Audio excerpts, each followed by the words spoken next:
Well, my good news is that I got into Oxford University to read theology and religion at Christ Church.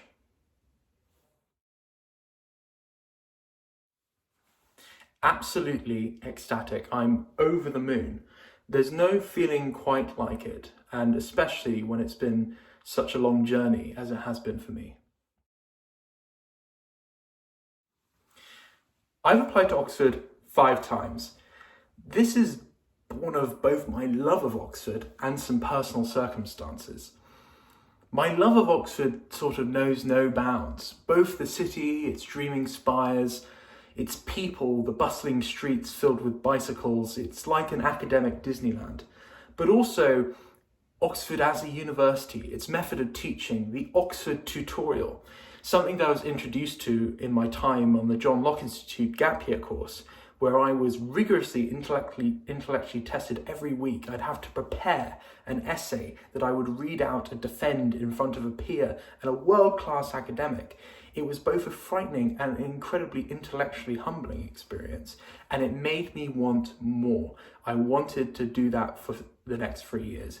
And so Oxford was the route to that. And so I kept on going at it, even when Oxford said no. My other reason is personal circumstances. Halfway through my first gap year, I suffered a skiing accident, which led to the development of post-traumatic epilepsy.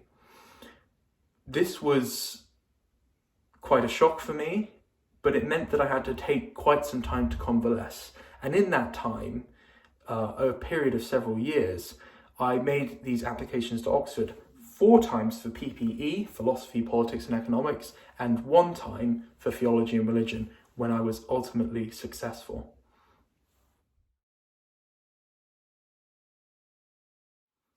They went well, I think, and they were a lot of fun. We discussed a range of topics which were quite exciting to me, and I felt prepared for some years as I'd been interviewed so many times, but also through mock interviews I'd had with the John Locke Institute. I felt quite ready and prepared, and I was in a state of mind that was, I think, appropriate for the moment. Oxford is not looking for students who are packed with knowledge. Most people who apply to Oxford are already very knowledgeable. What they're looking for are people with an intellectual flexibility and humility that makes them fun to teach. I had to unlearn some of my dogmaticness over the years. I would often pick a hill to die on, and I would die on it. You need to learn to unlearn. You need to learn to unpick your views, have strong opinions, but be able to adapt. And most of what I was doing in preparation for interviews was not reading the Bible cover to cover and getting a sense of every single theologian's views on every single chapter of the New Testament. No. It was a much more a process of reflection, thinking about what might be asked and thinking about my answers to those questions.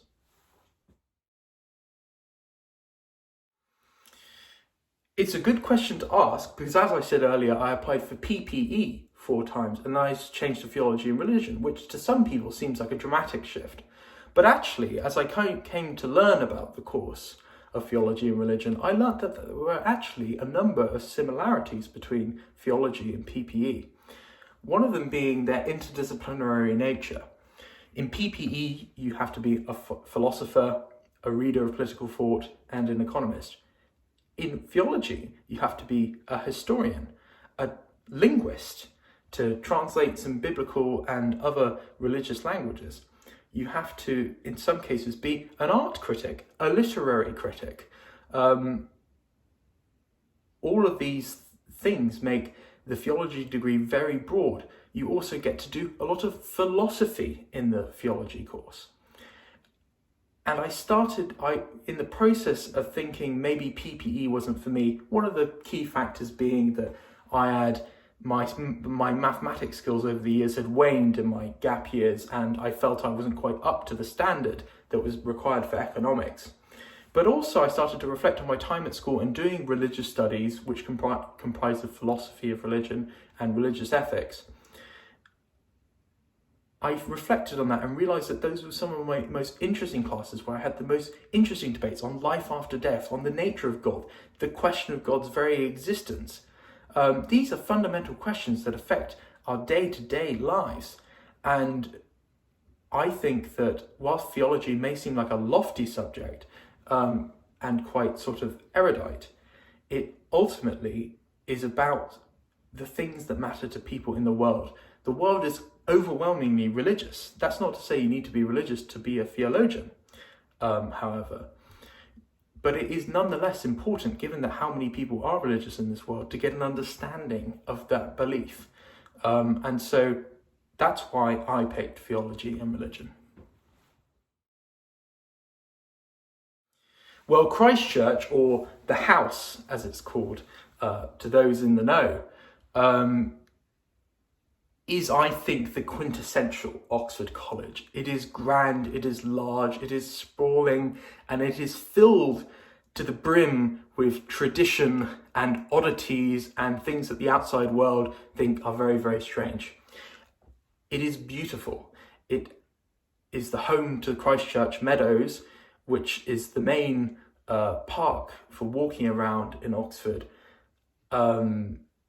It has the most beautiful dining hall, which was the inspiration for the Hogwarts dining hall, and it very much looks like that, just without the floating candles. The house, again, has one of the largest undergraduate student bodies, and I wanted to be in a place with lots of undergraduate students. Christ Church is one of the wealthiest colleges and offers some very generous bursaries and discounts on food and accommodation that was particularly important to me.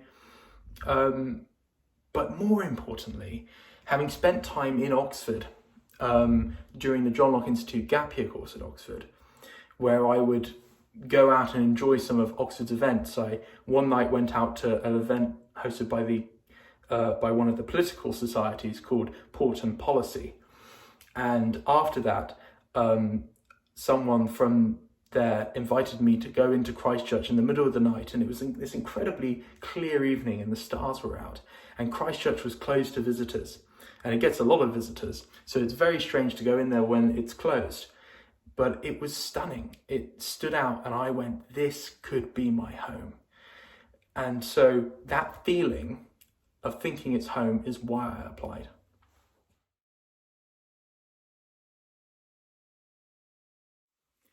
Think hard about which subject you want to apply for.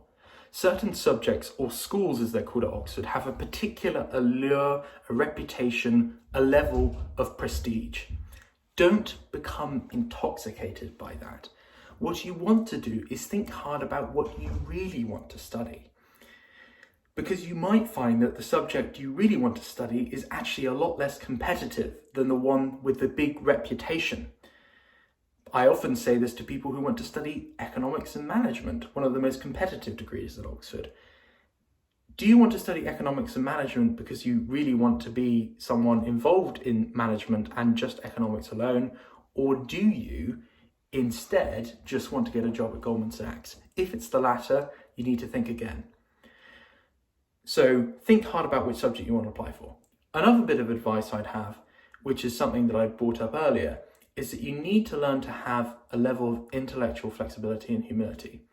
Being on the John Locke Institute gap year course gave me an insight in how to develop that, both through mock interviews and through the tutorials and the seminars, in that I was rigorously tested, and it was made clear that even though I may have been considered quite a smart kid at school, you're now amongst incredibly talented individuals, and there's always going to be someone with a stronger, more thought out opinion than yours. So you need to learn to be tolerant of those who you would ordinarily disagree with, because they might quite be right. That's not to say you agree with what everyone says, but you give them the opportunity to convince you. So that would be a main piece of advice.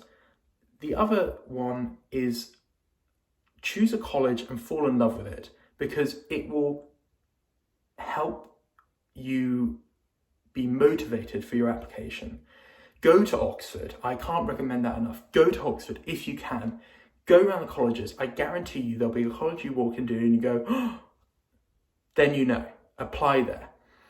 Don't worry too much about the individual competitivity of colleges. I'm not saying don't look at it entirely, especially if there's two colleges you're considering and one of them's a lot less competitive than the other, maybe go for that one. But pick a college you would call home. It's going to be home for 3 years, and you have to believe that you can get there and that you're going to enjoy being there. So that's my advice.